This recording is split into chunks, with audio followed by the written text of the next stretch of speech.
Hello बच्चों। अब हम देखते हैं व्यावसायिक वातावरण का चौथा भाग। राजनैतिक वातावरण।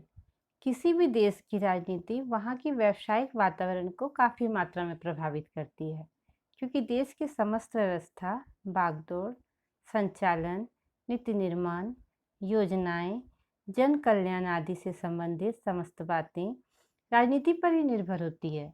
अच्छी व स्थायी राजनीतिक व्यवस्था से राष्ट्र का विकास होता है, सुख शांति व समृद्धि की स्थिति निर्मित होती है, जबकि अस्थायी राजनीति कभी भी किसी राष्ट्र को अच्छा वातावरण प्रदान नहीं कर सकता। आप बहुत अच्छे से जानते हैं कि जिस देश में राजनीतिक वातावरण शांतिपूर्ण है, अच्छे से है, वहाँ पे अराजकता नहीं फैलती है, वहाँ पे शांति व्यवस्था बनी रहती है, वो राष्ट्र को अच्छा राष्ट्र माना जाता है, जहाँ पर सुख शांति बनी रहती है, राजनीतिक अस्थिरता नहीं रहती है। अगर राजनीतिक अस्थिरता रहेगी तो बार बार सरकार चेंज होगी, सरकार चेंज होने से बार बार नीति योजनाएं चेंज होगी, जिससे कि व्यवसाय की जो स्थिति है वो काफ़ी अच्छी नहीं रह जाती है। राजनीतिक वातावरण को प्रभावित करने वाले प्रमुख घटक कौन कौन से हैं? पहला हम देखते हैं सरकार की विचारधारा। सरकार जनतांत्रिक, समाजवादी, तानाशाही, फौजी शासन, साम्यवाद या कोई अन्य प्रकार की हो सकती है। इन सभी सरकारों की विचारधाराएं कैसी होती है? अलग अलग रहती हैं।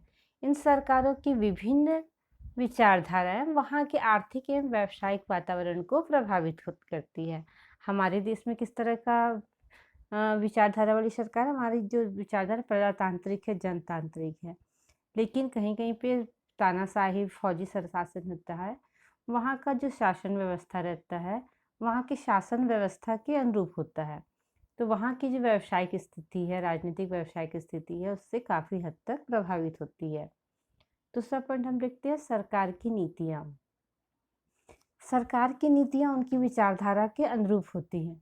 उनकी नीतियाँ विशेषकर व्यवसाय, व्यापार एवं उद्योग संबंधी जो नीतियाँ होती हैं, इनका सीधा सीधा प्रभाव पड़ता है व्यवसाय पर। यही कारण है कि बड़े बड़े उद्योग समूह चुनाव के समय, जहाँ पे लोकतंत्र है, जैसे हमारा भारत देश, अपनी अपनी पार्टियों को जीतने के लिए भरसक प्रयास करते हैं, जिताने के लिए भरसक प्रयास करते हैं, जिससे वे अपने अनुकूल नीतियाँ बना सकें। क्या होता है, जो बड़े बड़े उद्योगपति लोग रहते हैं, व्यवसायी लोग रहते हैं, वो जो चुनाव के समय जो प्रत्याशी खड़े होते हैं चुनाव में, उनका भरसक हेल्प करते हैं, चंदा देकर, है ना, मदद करते हैं, ताकि जो नई सरकार आए तो उनके अनुरूप कार्य कर सके जिसने चंदा दिया है। तो ये भी हमारे व्यवसाय की स्थिति को क्या करती है? चेंज करती है। तीसरा पॉइंट हम देखते हैं राजनैतिक चंदा। वर्तमान में राजनीतिक चंदा को वैध मान लिया गया है। वैध मान लिया गया मतलब सही मान लिया गया है। राजनीतिक चंदा कितना होगा, चंदा पर नीतियों का क्या प्रभाव पड़ेगा, आदि सभी घटकों से व्यवसाय का वातावरण या व्यवसाय की परिस्थितियां प्रभावित होती हैं। मैं राजनीतिक चंदा को दिखाने के लिए आपको एक स्लाइड दिखाती हूँ कि ये मैंने विकिपीडिया से निकाला है। अगर आप ज़्यादा जानकारी लेना चाहते हैं तो आप भी गूगल में सर्च करके विकिपीडिया में देख सकते हैं। पहला है, देखिए, राजनीतिक दल किन किन से चंदा ले सकते हैं। मैं थोड़ा सा जूम करती हूँ। जन प्रतिनिधित्व कानून की धारा 29B के मुताबिक भारत में कोई भी राजनीतिक दल सबसे चंदा ले सकते हैं। मतलब व्यक्तिगत और कॉरपोरेट से, विदेशी नागरिकों से भी पार्टियां चंदा ले सकती हैं। केवल सरकारी कंपनी या फिर विदेशी कंपनी से चंदा नहीं ले सकती है। अगर विदेशी कंपनी भारत में मौजूद हो तभी उससे पार्टियां चंदा नहीं ले सकती। ये चंदा लेने का प्रोसेस है कि किससे ले सकते हैं और किससे नहीं ले सकते राजनीतिक दल, क्योंकि आप भी आज के समय में चंदा लेना को भी क्या मान लिया गया है? वैध मान लिया गया है। जैसे आप दुर्गा पूजा, गणेश पूजा में चंदा लेने जाते हैं, है ना, तो जहाँ जाते हैं वहाँ से मिल ही जाता है, तो एक तरह से क्या है, वो वैध मान लिया गया है। दूसरा पॉइंट देखते हैं हम लोग, कितना चंदा ले सकते हैं। कंपनियां राजनीतिक दलों को कितना चंदा दे सकती है, इसको लेकर अलग अलग तरह के प्रावधान है। मतलब 3 साल से कम समय वाली जो कंपनी है वो राजनीतिक चंदा नहीं दे सकती। और कंपनी एक्ट की धारा 29(3)(a) के मुताबिक कोई भी कंपनी अपने सालाना मुनाफे के 5% तक की राशि को चंदे के तौर पर दे सकती है। मतलब कोई भी जो कंपनी है, स्थापित कंपनी, जो कि 3 साल से ज़्यादा की हो गई है, वो अपने मुनाफा सालाना जो मुनाफा है, जो लाभ है, उसके 5% तक की राशि को चंदे के तौर पर दे सकती है। वहीं दूसरी ओर राजनीतिक दलों के लिए चंदा लेने के लिए कोई सीमा नहीं हो, कितना भी चंदा ले सकती है। तो चुनाव के समय जो नेता लोग खर्च करते हैं, हम लोग समझते हैं नेताजी खर्चा कर रहे हैं ना, नेताजी खर्चा नहीं करते। जो चंदा उनको मिला रहता है, वो चंदा वो खर्च करते हैं। उसी पैसे से वो बहुत सारी चीज़ जो कहीं की सुनने को मिलता है ना, दारू बाँट रहे हैं, मुर्गा बाँटा जा रहा है, तो कहीं कुछ बाँटा जा रहा है। ये सारी चीज़ वो चंदा से ही किया करते हैं। चलिए अगला पॉइंट हम देखते हैं, राजनीतिक स्थिरता। राजनीतिक चंदा सरकार की नीति के बारे में अगर आप ज़्यादा जानना चाहते हैं तो गूगल में सर्च कर सकते हैं। अगला पॉइंट हम देख रहे हैं, राजनीतिक स्थिरता। राजनीतिक अस्थिरता से समाज विरोधी गतिविधियां बढ़ जाती हैं। अस्थिरता से, मैंने कहा अस्थिरता से, राजनीतिक अस्थिरता से समाज विरोधी गतिविधियां बढ़ जाती हैं। जहाँ की राजनीतिक स्थिति सही नहीं होती, वहाँ पे अक्सर क्या होता है, उद्योगपति, व्यवसायी ये सब अपनी मनमानी करने लगते हैं। अस्थिरता से तनाव, आपातकाल व आर्थिक संकट भी पैदा हो जाता है। आपातकाल मतलब इमरजेंसी जो भी जिसमें लागू किया जाता है। मुझे सन ठीक से याद नहीं आ रहा, मेरे ख्याल से वो 1977 में आपातकालीन की स्थिति लागू हुई की गई थी। अतः राजनीतिक स्थिरता से व्यवसाय जगत पूर्णतः प्रभावित होता है। आपातकालीन स्थिति आ जाती है, राजनीतिक रूप से अस्थिरता रहती है, इससे क्या होता है, व्यवसायिक जगत पूर्णतः प्रभावित होता है, पूरी तरह से प्रभावित होता है। अभी जो हमारा टाइम चल रहा है, कोरोना वाला टाइम, कोरोना संकट चल रहा है, इससे भी हमारा व्यवसायिक जगत पूरी तरह से प्रभावित हो रहा है। अक्सर क्या हो रहा है, स्थान विशेष में लॉकडाउन किया जा रहा है, दुकानें बंद रह रही हैं, व्यवसाय प्रभावित हो रहा है। तो ये सब भी क्या है, राजनीतिक अस्थिरता के तो नहीं बोलेंगे इसको, इसको हम क्या बोलेंगे, प्राकृतिक रूप से अस्थिरता आ गई है, जो इस वजह से हाँ हमारा व्यवसाय जो है वो क्या हो रहा है, डिस्टर्ब हो रहा है, प्रभावित हो रहा है। अगला पॉइंट देखते हैं, राष्ट्रीय सुरक्षा। किसी भी राष्ट्र का व्यवसाय वहाँ की राष्ट्रीय सुरक्षा से प्रभावित होता है। असुरक्षा रहने पर व्यवसाय की स्थिति अस्त व्यस्त रहेगी, अस्थिर रहेगी, जबकि सुरक्षित राष्ट्र में व्यावसायिक वातावरण भी स्थिर रह सकेगा। जहाँ की देश की सुरक्षा व्यवस्था कमजोर होती है, वहाँ की भी व्यवसायिक स्थिति अच्छी नहीं होती है। क्योंकि अगर जैसे पता चलेगा कि हमारे देश में, किसी भी देश में अगर चारों तरफ से दुश्मन देशों का अटैक हो रहा है, आक्रमण हो रहा है, तो वहाँ की व्यवसाय की स्थिति जो है वो अच्छी नहीं रह सकती है। मतलब अशांति की स्थिति रहेगी, वहाँ के व्यवसायी बाहर के देशों में व्यापार नहीं कर पाएँगे। अपने सामान का सिर्फ़ आयात करने का ही नहीं, निर्यात भी नहीं कर पाएँगे। मतलब बाहर से माल तो नहीं मँगा पाएँगे, अपने देश का भी सामान वो नहीं भेज पाएँगे। इस तरह से क्या होता है, व्यवसाय की स्थिति इससे काफ़ी हद तक प्रभावित होती है। अगला पॉइंट हम देखते हैं, ब्यूरोक्रेसी की सोच। ब्यूरोक्रेसी की सोच क्या होती है? ब्यूरोक्रेसी क्या होता है? ब्यूरोक्रेसी के अंतर्गत देश के उच्च स्तर पर पदस्थ अधिकारी होते हैं, जो राजनीतिज्ञों व सरकार को सलाह देते हैं।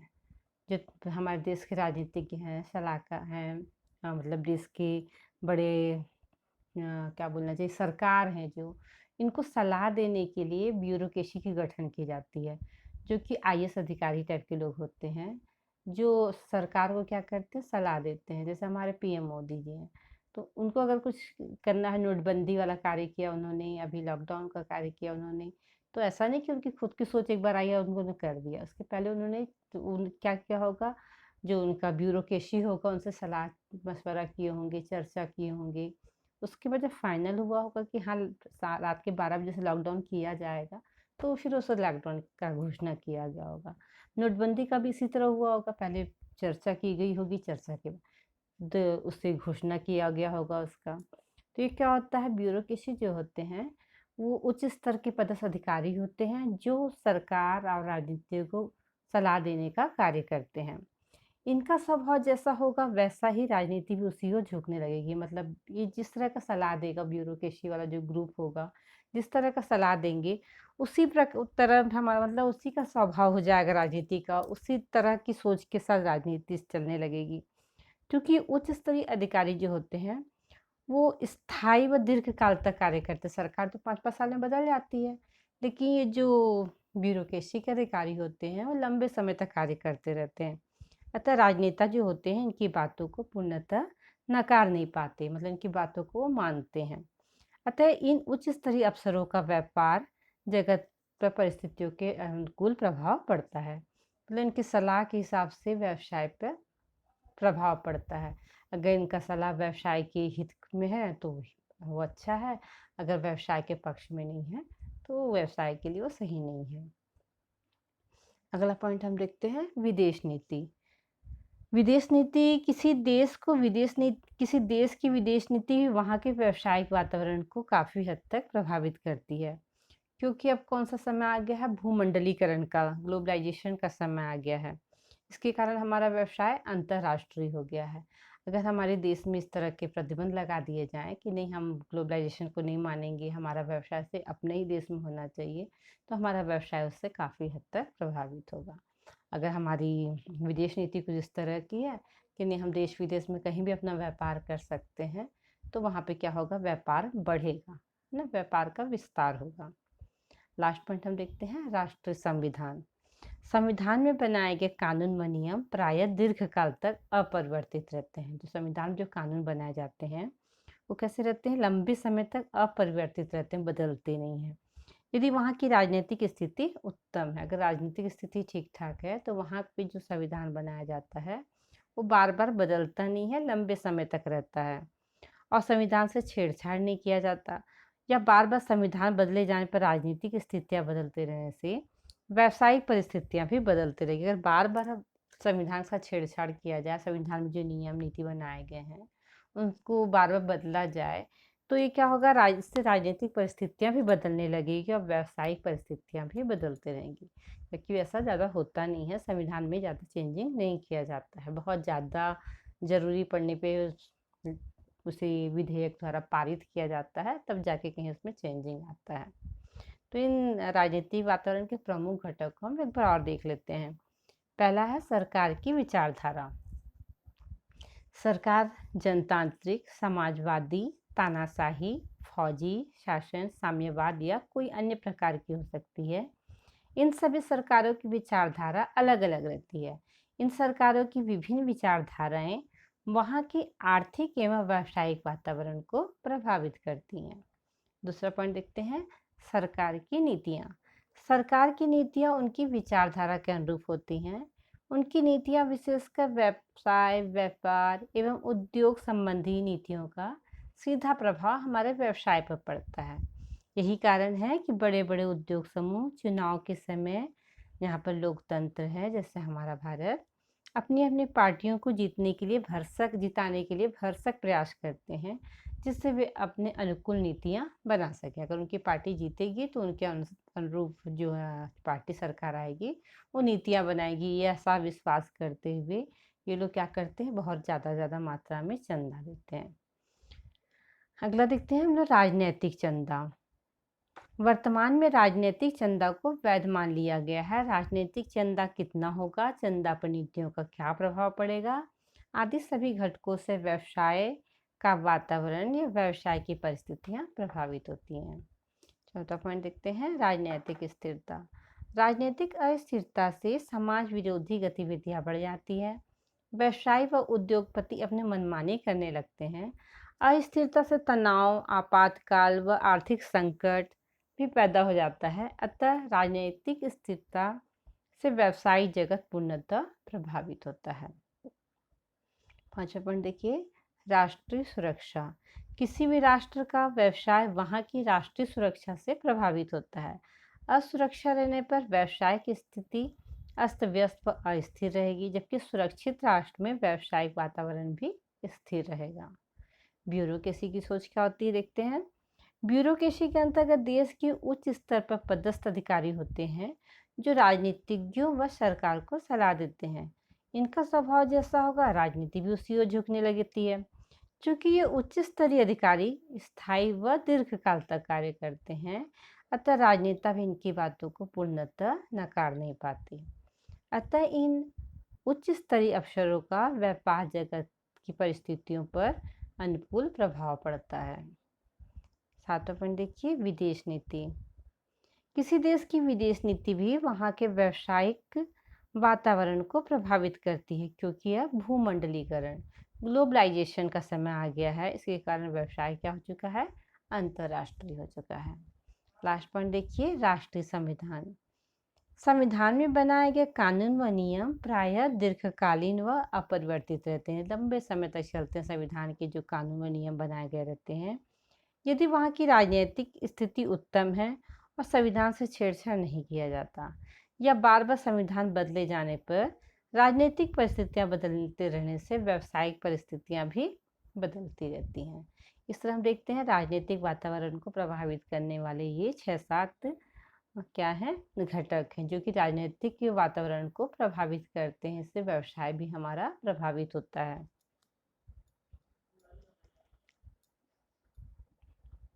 हम ब्यूरोक्रेसी के बारे में भी थोड़ा देख सकते हैं, ये भी मैंने विकिपीडिया से निकाला था। किसी बड़ी संस्था या सरकार के परिचालन के लिए निर्धारित की गई संरचनाओं एवं नियमों को समग्र रूप से अफसरशाही या ब्यूरोक्रेसी कहते हैं। तदरशाही के विपरीत इस तंत्र में सभी प्रक्रियाओं के लिए मानक विधियां निर्धारित की गई होती हैं और उसी के अनुसार कार्यों का निष्पादन अपेक्षित होता है। आगे हम देखते हैं राजनीतिक वातावरण का व्यवसाय पर क्या प्रभाव पड़ता है। देखते हैं 1977 में जनता पार्टी सरकार जो थी उस समय 1977 में, उसने बहुराष्ट्रीय कंपनियों के विरुद्ध सख्त रवैया अपनाया। इसके परिणाम स्वरूप क्या हुआ, IBM नामक कंपनी व कोका कोला जो कि बाहर की विदेशी कंपनियां थी, इनको भारत छोड़ना पड़ा। दूसरा प्रभाव हम देखते हैं 1991 में सरकार द्वारा उदारीकरण और वैश्वीकरण की आर्थिक नीति अपनाई गई, जिसमें बहुराष्ट्रीय कंपनियों को भारत में विनियोग के लिए प्रोत्साहित किया गया। इससे बहुराष्ट्रीय कंपनियों के बड़े स्तर में भारत में प्रवेश के दरवाजे खुल गए।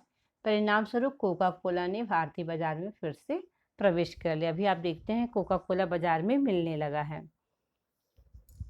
इससे क्या होता है, ये व्यावसायिक वातावरण का प्रभाव पड़ा जो कि राजनीतिक कारण से हुआ था।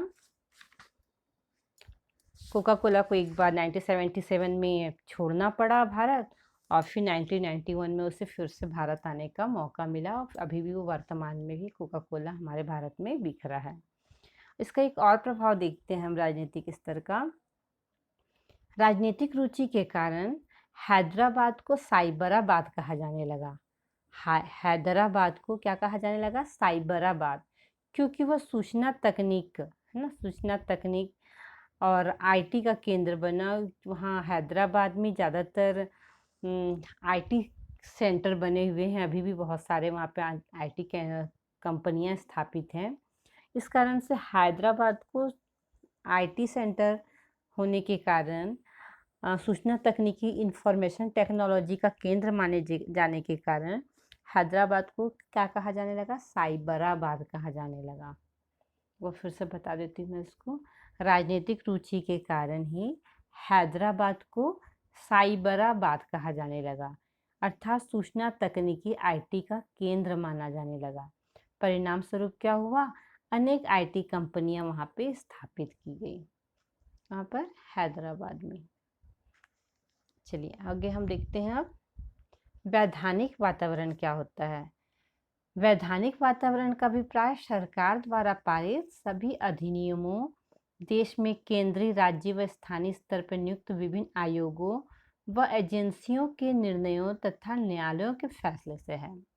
वैधानिक वातावरण का अभिप्राय सरकार द्वारा पारित सभी अधिनियमों, देश में केंद्रीय, राज्य व स्थानीय स्तर पर नियुक्त विभिन्न आयोगों व एजेंसियों के निर्णयों तथा न्यायालयों के फैसले से है। व्यवसाय तथा कानून में परस्पर घनिष्ठ संबंध है। प्रबंध को हमेशा कानून के दायरे में ही रहकर काम करना पड़ता है। वैधानिक वातावरण जहां एक ओर अनेक प्रकार की सुविधाएं प्रदान करता है, वहीं दूसरी ओर अनेक प्रकार की प्रतिबंध तथा बाधाएं उत्पन्न करता है। वैधानिक वातावरण से जहां बहुत सारी सुविधाएं हमें प्राप्त होती हैं, उसके ठीक विपरीत क्या होता है, बहुत सारी प्रतिबंध और बाधाएं भी उत्पन्न होती है, जिसका हमको पालन करना अनिवार्य होता है, हमको पालन करना ही पड़ता है वैधानिक वातावरण का। इसमें हम मनमानी नहीं कर सकते कि नहीं हमारा मन है तो करेंगे, नहीं तो नहीं, क्योंकि यहाँ पे हमको वैधानिक वातावरण का पालन करना ही पड़ेगा, नहीं तो हमको क्या मिल सकता है, सजा मिल सकता है, जुर्माना मिल सकता है। वैधानिक वातावरण को निर्माण करने वाले घटक कौन-कौन से हैं? तो पहला हम देखते हैं संवैधानिक प्रावधान। किसी भी राष्ट्र के संवैधानिक प्रावधान सर्वोच्च नियम होते हैं। किसी भी राष्ट्र के संवैधानिक प्रावधान क्या होते हैं? वहाँ के सर्वोच्च नियम होते हैं। उन नियमों को पालन करना अनिवार्य होता है, जिनके तहत व्यवसाय की स्वतंत्रता, व्यवसाय का प्रतिबंधित होना या कुछ विशिष्ट क्षेत्रों में ही स्वतंत्रता होना आदि निर्धारित होती है। भारत में व्यवसाय की स्वतंत्रता का अधिकार है, किंतु कुछ विशिष्ट व्यवसाय को छोड़कर। कुछ ऐसे व्यवसाय हैं जिन पर हमारा मतलब व्यवसाय के लिए हम स्वतंत्र नहीं हैं, जिन पर हमें लाइसेंस लेकर ही कार्य कर सकते हैं, व्यवसाय कर सकते हैं। संवैधानिक प्रावधान के उस राष्ट्र के व्यावसायिक वातावरण को पूर्णतः प्रभावित करते हैं। मतलब ये जो लाइसेंस लेके कार्य व्यवसाय करना या कुछ व्यवसाय पर प्रतिबंध होना, है ना? ये सब क्या होता है, उसके हमारे राष्ट्र के वातावरण के व्यावसायिक वातावरण को क्या करते हैं, ये प्रभावित करते हैं।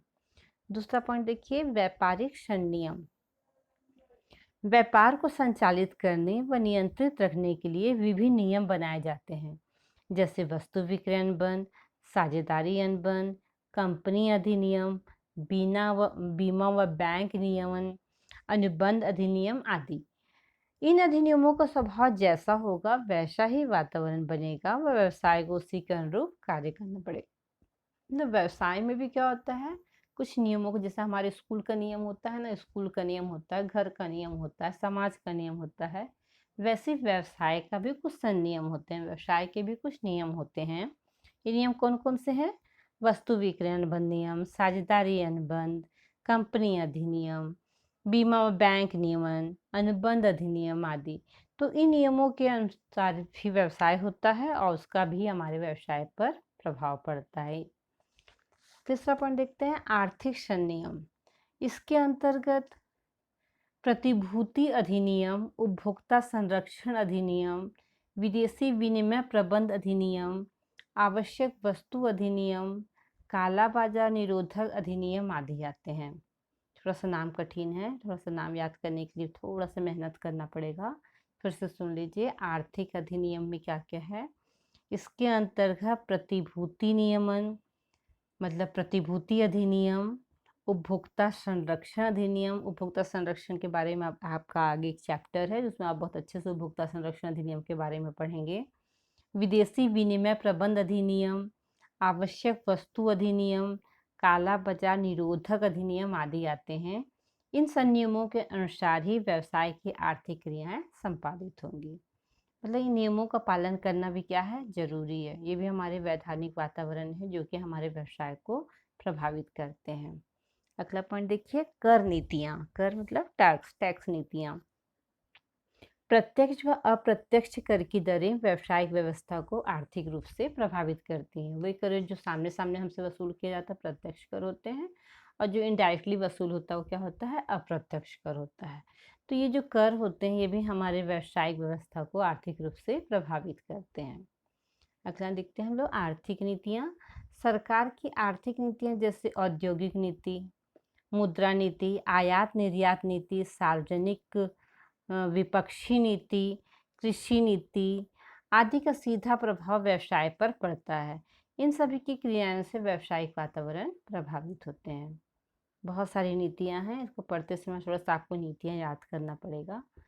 लास्ट पॉइंट देखते हैं, न्यायिक व्यवस्था। न्याय व्यवस्था भी व्यवसायिक वातावरण को प्रभावित करते हैं। भ्रष्टाचार व ईमानदारी की स्थिति में न्याय व्यवस्था काफ़ी महत्वपूर्ण हो जाती है।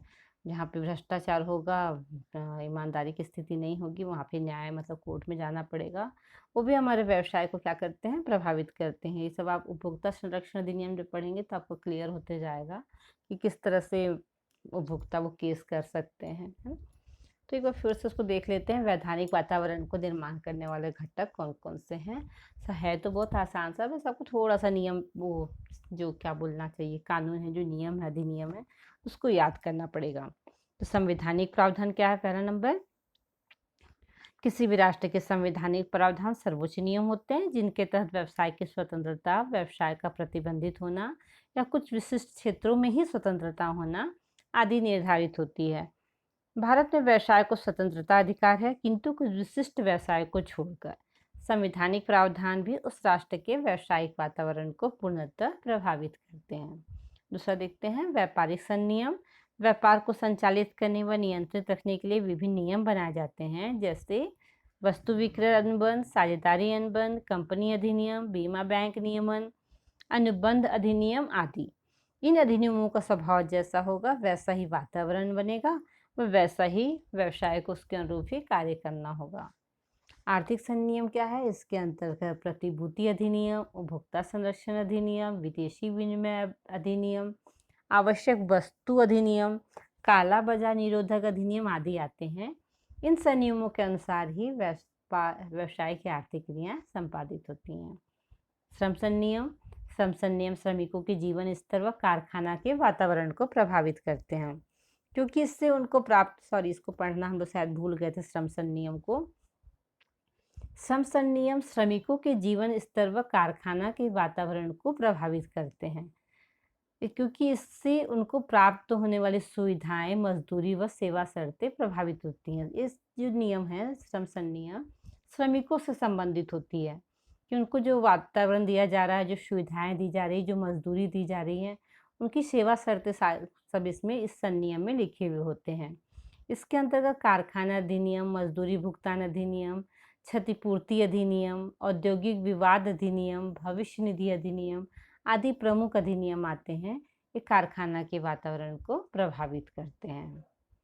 ये हम लोग पढ़ते समय भूल गए थे इस पॉइंट को, तो फिर से इसको एक बार दोहरा दे रही हूँ। श्रम संनियम क्या है?